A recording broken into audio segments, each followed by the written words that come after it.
Welcome back to Timo's Dinky Detailing. Today I'm going to be doing a Corgi 261 Aston Martin James Bond DB5. This is the most popular of all the Corgi toys, and for good reason, as you're going to see as I restore this one. This is a basket case I got off of the internet for very cheap, and I always wanted to have this toy because I remember as a child there were couple of kids that had these toys and they were beautiful, and the problem was they're a little bit more expensive than my parents could afford to buy me. So here's the model I got. It's lacking tires, obviously. It's been repainted. The roof, pop-up roof is missing. The cross members are bent, but the rear thing works. The battering rams and machine guns work, and the ejection seat works, although that interior is in pretty rough shape. So I start out, I'll take out the one rivet in the milling machine and pop that out, and the other end is held on with a little tab. You gotta pull it back, and you can see that the part of the base is well, it's very filthy in there. And all these little parts, I've got to carefully take it apart so that I can see what's going on, and I'll be able to restore this model, put it back together. So before taking it all apart, I'm trying to fit all the parts and see how they work. So the ejection seat is working there, although the parts are damaged. The seat itself is damaged, and here at the base you can see there's two springs that are missing, and the other there they just flip up on the one side, so it's not going to be able to sit properly. I have to order a new one. There's not even the parts if I wanted to repair it. So this is held on with 3 rivets. So I'm just cutting the soft plastic off of there. I've ordered a replacement for this. It's coming from Steve Flowers and Model Supply, and you can have the link in the below the video. And so getting these off is a little bit tricky because they're riveted in, but I can just cut the plastic. Of course, I'm going to have to do something about those rivets so that I can get the new piece on. So I carefully take that off. I wind up putting it back on a couple of times to test how the parts work, and you can see here the slides.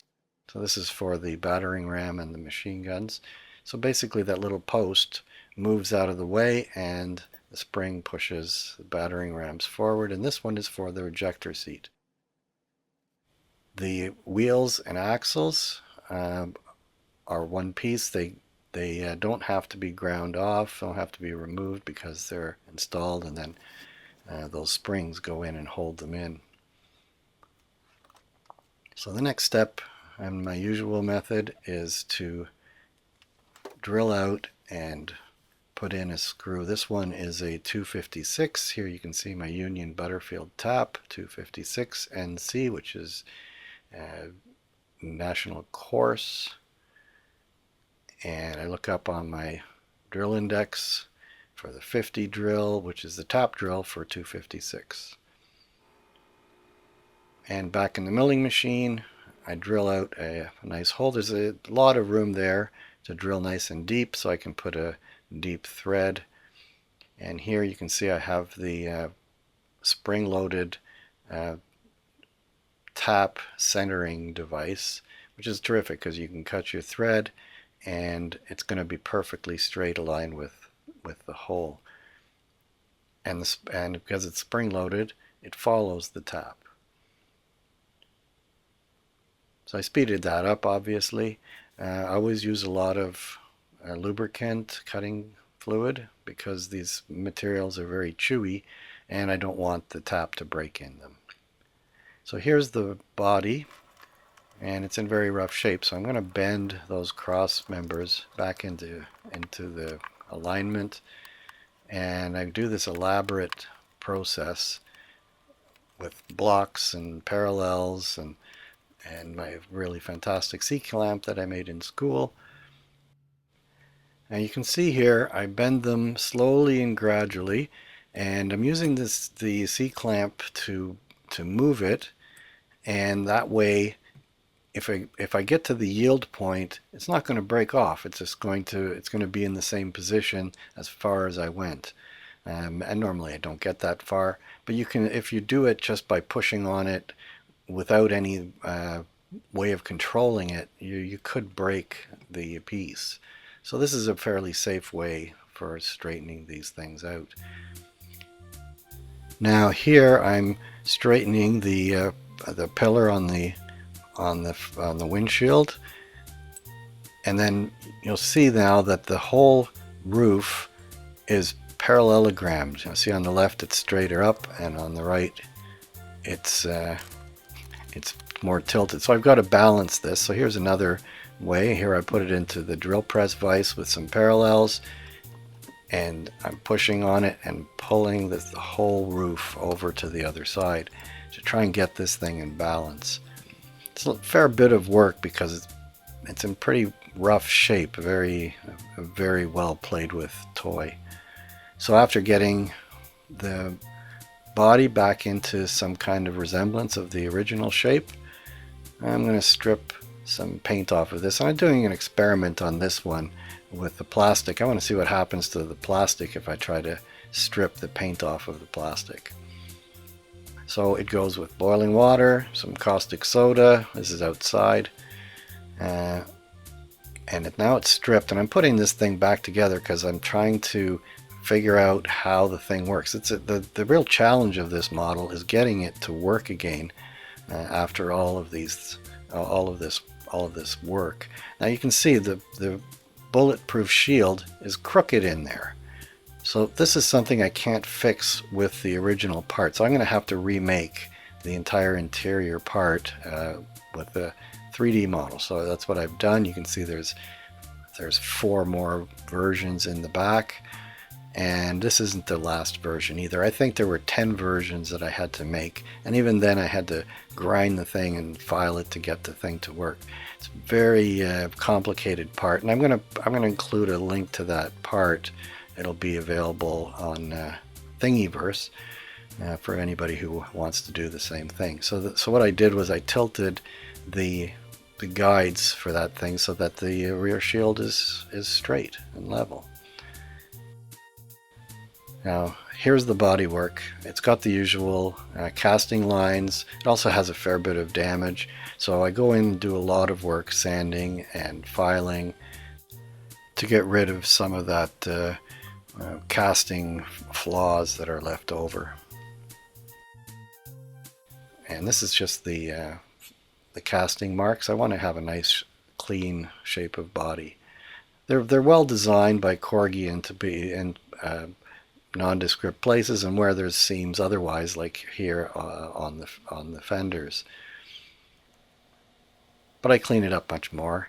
And then it goes into the wire brush on the drill press.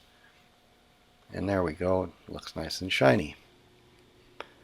Now I do the same thing with all the small parts. And I do another experiment on this one. Those small latches, I buff them up because I don't want to paint them with chrome paint, so I just buff them up.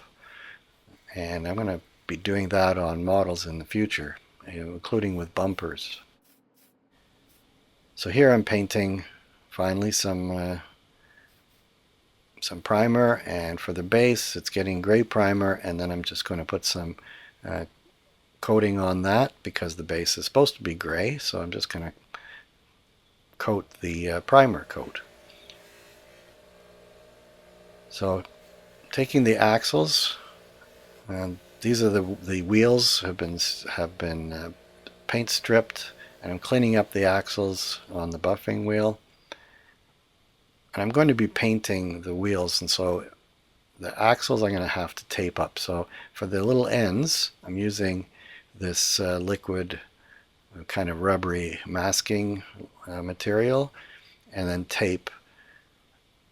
And I'm just going to use the metallic spray balm for these. And in the spray booth I can spin this thing with my turntable. Maybe I'll show a video of how I made the turntable. And then I got to get the tape off of the thing. and my wheels and axles are ready to go. Get that little bit of rubbery stuff. So now this is the package come from Model Supply, Steve Flowers, and I got a bunch of parts. I speeded this up a fair bit. So there's James Bond, and there's the windshield. I've got some tires, including Corgi tires that match what the original one looked like. Here's your bad guy to eject, and these are the plastic parts. I got a new ejector seat and the latch for the ejector seat, and then that base with the springs. Here you can see these lovely tires. These are the ones, they have Corgi written on them. You can see that, Corgi, and they look beautiful. They're very nice tires. And so I popped these on. And this is way early in the production, but since I was opening it up, I said, well, I can already have these wheels ready, and no more work to be done. They go into the little plastic box and wait for reassembly. I think they look pretty tidy.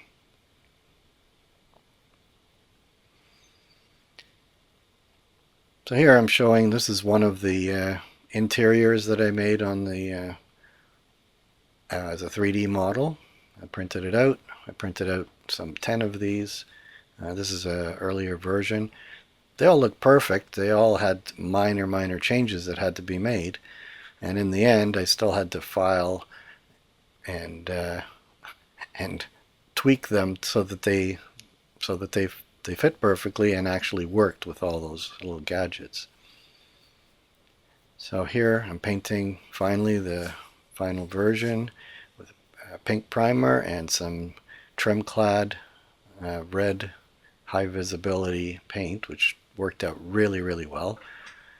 And now I go into my supply here and find a steering wheel that will go with this.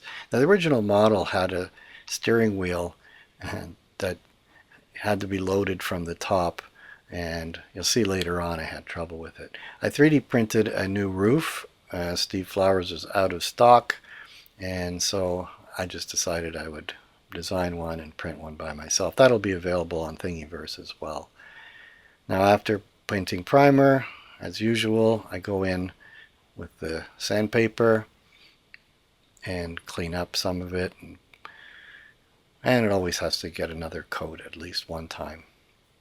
So it goes back in the spray booth.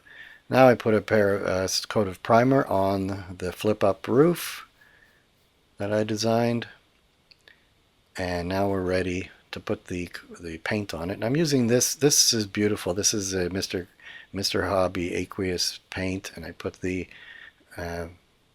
leveling thinner so it'll be shiny. And this is a beautiful paint. I just love this paint. This is metallic gold, and it sprays on beautifully, and it makes a perfect coat every time. This is the best paint I can possibly imagine.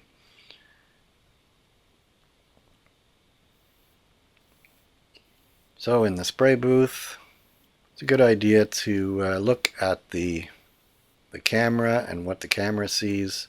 On this one, I kind of was off center for the entire time, so you don't get a good shot. It's always out of focus. I guess I was in a hurry. And then the gold also goes on the roof. So I go in to do my detailing, and as usual, I like to put white on the headlights instead of silver. I think it looks better. It looks more like the headlights are on. And I'm using the Molotov chrome paint for the bumpers. And I would, in future, if I was doing this over again, I would have buffed up those bumpers on the buffing wheel and then tape them up, and it would be just the polished metal, which would never get damaged and would look just beautiful.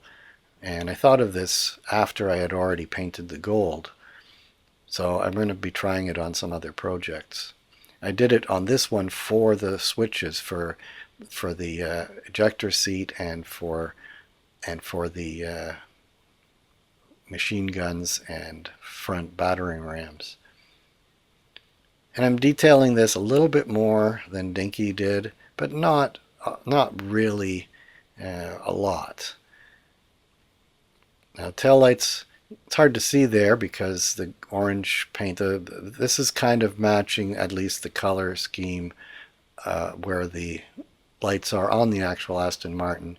But the actual Aston Martin has 3 round lights on each side. The top one is orange, the middle one is red, and the bottom one is clear for, I guess, for backing up. But it works better on the model to use what I have. So the license plate is the license plate that was in the film Goldfinger, and it also had the Great Britain sticker on the back. The British are very proud of these films. 12,000. Anyways, one grit at a time, and you have to do the whole thing so that you get all of the scratches from the previous grit out of it, and then you just keep going to finer and finer grits.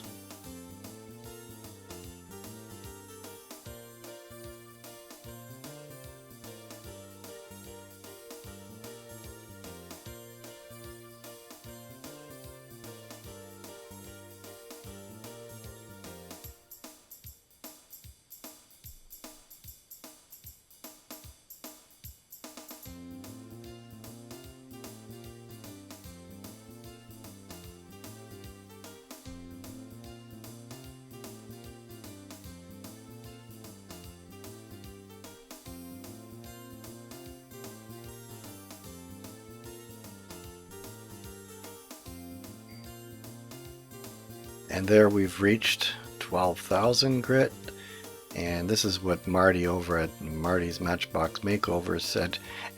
He said sanding with 12,000 grit is kind of like sanding with a piece of paper. But the truth is, it comes out like a sheet of glass. It's so beautiful. And if you sand paint with it, you can make the most beautiful paint surface you can imagine. So this is the new ejector seat, and it goes into the 3D printed interior. And this one, the attachment for this worked out perfectly right from the very first one. The 10 versions were required mostly for other parts, like this one, which is the latch for the ejector seat. I wound up putting a screw in that so that it would hold in place. So there I've got the parts and it's working. You can see the little screw that holds in that latch for the ejector sticking through, but it's invisible once you put James Bond in the seat, and I glued him there because they didn't have seat belts back then. So this is a 5-minute epoxy. It's hard to get that steering wheel in there. The original one, you actually had a slot and you dropped the steering wheel in after you put James Bond in it. This works okay. You can't hardly see inside this model anyway. So for the base, I tried this to splay out these rivets, but it didn't really work well. So I'm just putting some epoxy, and then you can see there's a screw on the back right beside where I'm putting the epoxy. There was no way to hold that thing in, and it wasn't as strong as the original, so I had to put a screw there. Otherwise the suspension would be uneven. So there the battering rams go on top of, or I guess underneath, the machine guns. So they come out at the same time. And then to put this thing back together, it's a delicate process. I did it about 4 times. You get the roof in there, the windshield holds the pivoting roof in. Then you put the interior, and that fits in nicely. And then you've got to get, this is the spring for the bulletproof shield. So got that in, and here's the shield and the spring that belongs to it. And we put that in the slot. And then you got to get this thing oriented the right way. That's the button that looks like exhaust pipes, which is genius. And it goes in with the front tab and all that base stuff with those latches. You make sure that they're in the right position. And then it's just a matter of putting the screw back in to hold it all in place. Tighten it up. And there, it's complete. Battering rams work. Ejector seat works. I didn't put the man in there because I would lose him. And there's the bulletproof shield. So just to remind you where we started with this model, it's in pretty rough shape, and let's see what it looks like now.